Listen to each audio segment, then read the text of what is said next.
This is 6 News Weekend Edition. Good evening and thanks for joining us. I'm Imani Payne.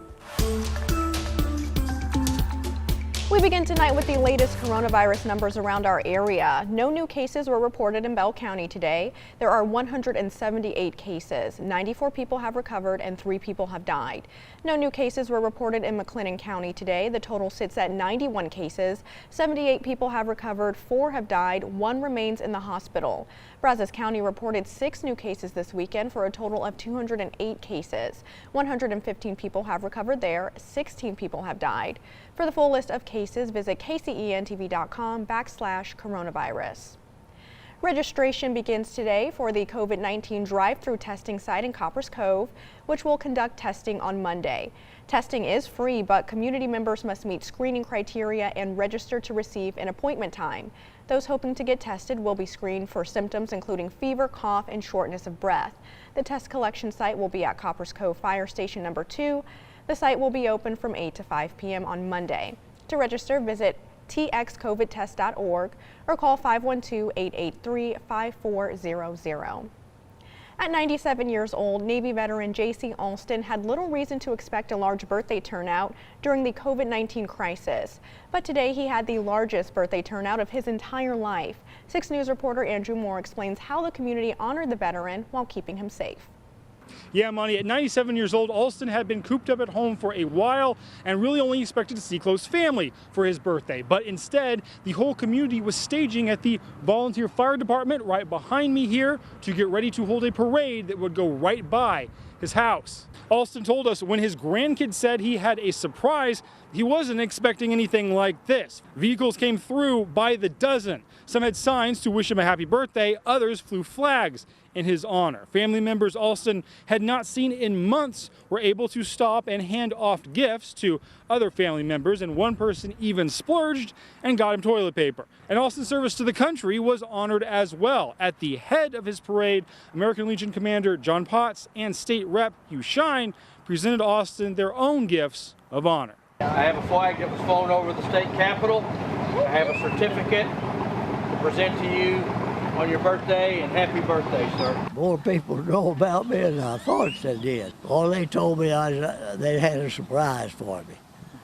and I had no idea. I don't know how they rigged up so many. At the end of the day, the community had shown Alston something he'd never seen before, a parade just for him. And as a World War II veteran and a Pearl Harbor survivor, Alston's seen a lot. Hear more of our conversation with him coming up tonight at 10. In Troy, Andrew Moore, 6 News. The Texas National Guard is helping out at dozens of COVID-19 testing sites around the state. Anastasia Bolton has a closer look at how they're helping us stay safe during this pandemic. Our biggest resource, I feel, has always been the soldier in uniform. The bottom line is the soldiers are serving Texas. Serving means many things. During a pandemic, it's counting 15 seconds for each nostril. During a COVID-19 test, it's directing people through traffic to make the test possible. For more than 3,000 members of the Texas National Guard activated for the COVID-19 response across the state, it means doing anything that's needed. Goggles, face shields, disinfectant. We kind of just, again, we're the manpower to move it. The state has asked the National Guard to help at dozens of testing locations all over Texas. An online map will help you find one close by. It will also tell you what's required at that testing site, or give you a number to call for more information. If operated by the state, the test is free. Serving means many things. During a pandemic, it's giving up some of the things you like the most about the job. Obviously, our soldiers love to interact with the citizens that are out there that they're helping. There's no shaking hands. People want to come up and thank them for what they're doing. During a pandemic, some rules change, but some remain the same. But for the rest of the Texans out there in the community, just know that we're here and we're available and we're ready to serve. I'm Anastasia Bolton. The search continues tonight for 20-year-old Private First Class Vanessa Gillian. The Fort Hood soldier was last seen on April 22nd in the parking lot of her squadron headquarters on base. Authorities say her car keys, ID card, and wallet were all found in the armory room where she was working earlier in the day. A Be on the Lookout or BOLO notice has been issued to law enforcement and an extensive search is underway. Her family has even come to town to help with the search as well. If you've seen her, contact police. Well, it's time now for our first check of our weather. Meteorologist Bill Hecky is standing by with the details. Hey, Bill. Hello, Imani, and hello to you. It's been a nice day. I got out a little bit today. A lot of people were out and shopping and shopping and shopping. Temperatures got up 88 degrees. We were seeing some low 90s across the area. Winds are still brisk from the south, and no matter which direction you look across Texas, a lot of open sky, or across central Texas and Temple. Waco is 89 degrees, winds 15 miles per hour, and tonight all we're going to do is just gradually cool down, keep an open sky, and come your way with a forecast in a short while. Imani. All right, thanks, Bill. Killeen police need your help tracking down 2 men wanted in a gas station robbery. And the crime was caught on camera. Take a look. It happened at the Super Killeen Mart convenience store on Hallmark Avenue. Police say these men rushed into the store, threatened the clerk with a gun, and then ran off with some cash. Anyone with information about this incident should contact police. After 22 years coaching college softball in Bell County, UMHB coach Larry Hennig announced Friday he will retire. His assistant coach, a former standout at West High School, Temple College, and Baylor, then received the torch and will take over as head coach. Curtis Quillen caught up with Melissa Mojica, who says she's honored to succeed someone who means so much to her.